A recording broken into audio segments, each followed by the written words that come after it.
Hello everyone, এই ভিডিওতে আমরা পাইথনের বিভিন্ন ম্যাথমেটিক্যাল ফাংশন সম্পর্কে জানবো। শুরু করা যাক। প্রথমে আমরা দুইটা বিল্ট ইন ফাংশন সম্পর্কে জানি। যেমন আমরা যদি লিখি রাউন্ড, লিখে আমরা যদি এটার ভিতর কোনো একটা ফিগার দিই, যেমন দিলাম 3.5, এটা আমাকে রিটার্ন দেবে একটা রাউন্ড ফিগার। তো এটা প্রিন্ট করার জন্য আমরা এটার আগে একটা প্রিন্ট ফাংশন লিখে নিচ্ছি। প্রিন্ট লিখে এখন যদি আমরা জিনিসটাকে প্রিন্ট করি, প্রোগ্রামটাকে রান করে দেখি, তাহলে সে আমাকে আউটপুট দিচ্ছে 4। এখন এখানে 3.5 না দিয়ে আমি যদি 3.2 দিই, দিয়ে যদি প্রোগ্রামটাকে রান করি, তাহলে দেখবো আমি আউটপুট পাচ্ছি 3। তাহলে এখানে ব্যাপারটা আসলে কি ঘটছে, যখন আমি 3.5 বা এর উপরে কোনো একটা ভ্যালু দিচ্ছি, তখন সে সিলিং ভ্যালুটা দিচ্ছে, মানে 3.5, 3.6 এই ধরনের ভ্যালু দিলে সে আমাকে আউটপুট দিবে 4। আবার 3.2, 3.1 বা 3.3 এই ধরনের ভ্যালু যদি দেয়, তাহলে সে আমাকে আউটপুট হিসেবে দিবে 3।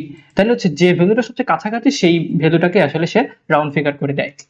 তারপর হচ্ছে আরেকটা ফাংশন হচ্ছে অ্যাবসলিউট ফাংশন। তো আমরা যদি লিখি অ্যাবসলিউট, লিখে আমরা এটার ভিতর পজিটিভ বা নেগেটিভ যাই দিব, সে আমাকে রিটার্ন করবে একটা পজিটিভ ভ্যালু। তো আমি যদি নেগেটিভ 2.5 দেই, দিয়ে প্রোগ্রামটা রান করি, তাহলে দেখবো সে আমাকে রিটার্ন করছে 2.5। আমি যদি এখানে পজিটিভ 2.5 দেই, দিয়ে রান করি, তাহলেও সে আমাকে 2.5ই রিটার্ন করবে। তো এখানে পজিটিভ বা নেগেটিভ যাই দেই, সে আমাকে রিটার্ন করবে পজিটিভ ভ্যালু। এখন হচ্ছে আরো অনেক ধরনের ম্যাথমেটিক্যাল ফাংশন আছে। এটার জন্য আমাকে একটা মডিউল ইম্পোর্ট করে নিতে হবে। তো আমরা মডিউলটা ইম্পোর্ট করে নিচ্ছি। মডিউলের নাম হচ্ছে ম্যাথ। তো এই ম্যাথ মডিউলের ভিতরে আমাকে ইম্পোর্ট ম্যাথ লিখতে হবে। আমি লিখে দিচ্ছি ইম্পোর্ট ম্যাথ। তো এই ম্যাথ মডিউলের ভিতরে অসংখ্য ফাংশন আছে, যে ফাংশনগুলো ইউজ করে আসলে আমরা বিভিন্ন রকম ম্যাথমেটিক্যাল কাজ করতে পারি। তো দেখা যাক, আমরা যদি লিখি ম্যাথ ডট সিল, তাহলে এটা আউটপুট হিসেবে যে কোনো সংখ্যার বা সিলিং ভ্যালুটা দিবে। মানে আমি যদি এখানে 2.2 দেই, দেওয়ার পর যদি জিনিসটাকে প্রিন্ট করি, আমরা প্রিন্ট করে নিচ্ছি। প্রিন্ট করার জন্য আমার এখানে একটা প্রিন্ট ফাংশন লিখতে হবে। প্রিন্ট ফাংশন লিখে এখন আমরা যদি কোডটা রান করি, তাহলে দেখবো সে আমাকে 3 দিবে, সিলিং ভ্যালুটা দিবে। এই রাউন্ডের ক্ষেত্রে দেখুন, রাউন্ডে যদি আমরা 2.2 দিতাম, তাহলে সে কিন্তু আমাকে আউটপুট হিসেবে 2 দিত।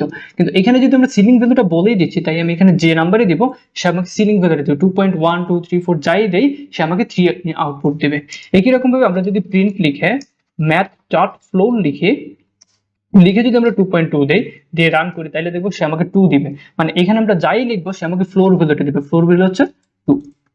তারপর হচ্ছে আমরা লিখবো প্রিন্ট ম্যাথ ডট fs। এই জিনিসটা দিয়ে বোঝা হচ্ছে অ্যাবসলিউট ভ্যালু। এই যে আমরা একটু আগে অ্যাবসলিউট শিখেছিলাম, এই অ্যাবসলিউট ভ্যালুটাও ম্যাথের মধ্যে ডিফাইন করা আছে, যেটার নাম দেওয়া হচ্ছে fx। এখানেও যদি আমরা কোনো একটা মাইনাস ভ্যালু দেই, দিয়ে প্রোগ্রামটা রান করি, তাহলে দেখবো সে আমাকে পজিটিভ 2.5 দিচ্ছে, মানে পজিটিভ ভ্যালু দিচ্ছে। তারপর হচ্ছে ফ্যাক্টোরিয়াল। আমরা দেখি কিভাবে ফ্যাক্টোরিয়াল বের করা যায়। আমরা দেখবো প্রিন্ট ম্যাথ ডট ফ্যাক্টোরিয়াল লিখে আমরা যদি এখন 5 লিখি বা 6 লিখি, তাহলে প্রোগ্রামটা রান করি, আমরা দেখি কি হয়। দেখেন সে আমাকে 5 এর ফ্যাক্টোরিয়াল হচ্ছে 120 দিয়ে দিল। তারপর আরেকটা হচ্ছে f mod নামে একটা ফাংশন আছে, আমরা দেখি হচ্ছে ম্যাথ ডট f mod। এই f mod কি করে, সে আমাকে ভাগশেষ রিটার্ন করে। যেমন ধরেন আমি 6 কে যদি 4 দিয়ে ভাগ করি, তাহলে আমার ভাগশেষ হচ্ছে 2 থেকে। আমরা যদি প্রোগ্রামটা রান করি, তাহলে দেখি কি হয়। দেখুন সে আমাকে আউটপুট দিয়ে দিল 2.0।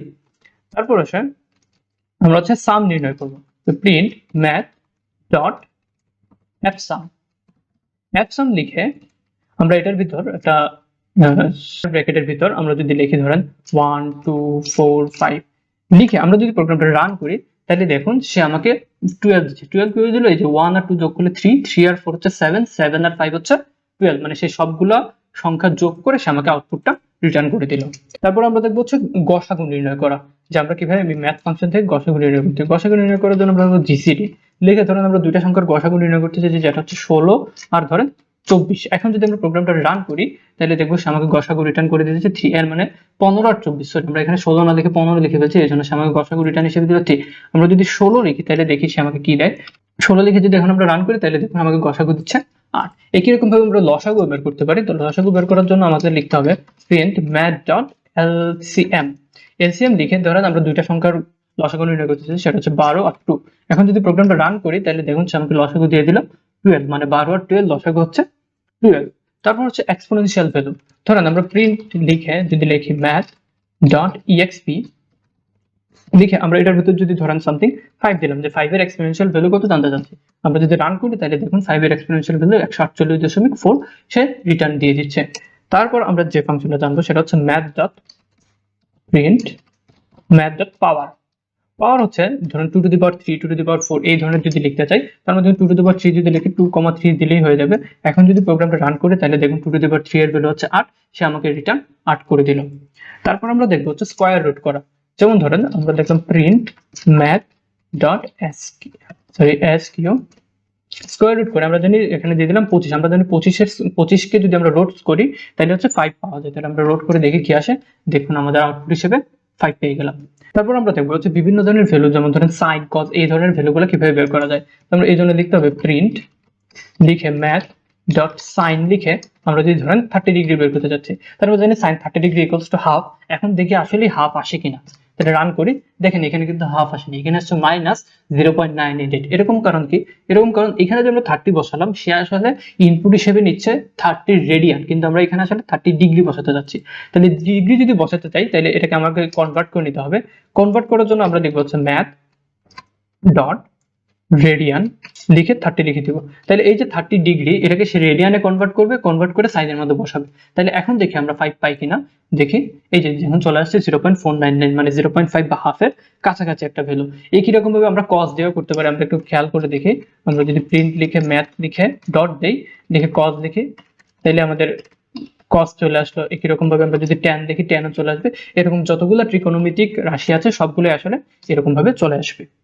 তারপর হচ্ছে আমরা যদি পাই এর ভ্যালুটা জানতে চাই তাহলে আমরা ম্যাথ ডট পাই লিখে যদি প্রোগ্রামটা রান করি তাহলে দেখবো যে আমাদের সে পাই এর ভ্যালুটা দিয়ে দিয়েছে। তো এরকম এই যে ম্যাথ মডিউল, এই ম্যাথ মডিউলের বেশ অসংখ্য এরকম ফাংশন আছে। তো এই ফাংশনগুলো জানার জন্য আমাদেরকে সিম্পলি গুগলে চলে যেতে হবে।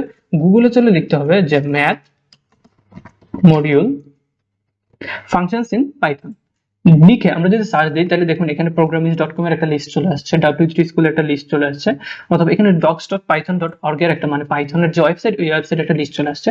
এই লিস্টে যদি যান আপনি অসংখ্য এরকম ফাংশন পেয়ে যাবেন। তো আপনারা চেষ্টা করবেন যে এই ফাংশনগুলো কি এবং এই ফাংশনগুলো কিভাবে কাজ করে এই জিনিসগুলো কিন্তু এখানে লিখে দেওয়া আছে। তো এই জিনিসগুলো দেখে দেখে আপনারা প্র্যাকটিস করবেন। তো প্র্যাকটিস করলে মোটামুটি ম্যাথ মডিউলের যতগুলো ফাংশন আছে এই ফাংশনগুলো সম্পর্কে ধারণা আপনাদের হয়ে যাবে।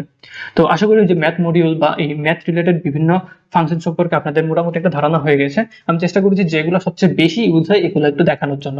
তো এই ভিডিওটা এতটুকু পর্যন্তই। ধন্যবাদ সবাইকে, সবাই ভালো থাকবেন।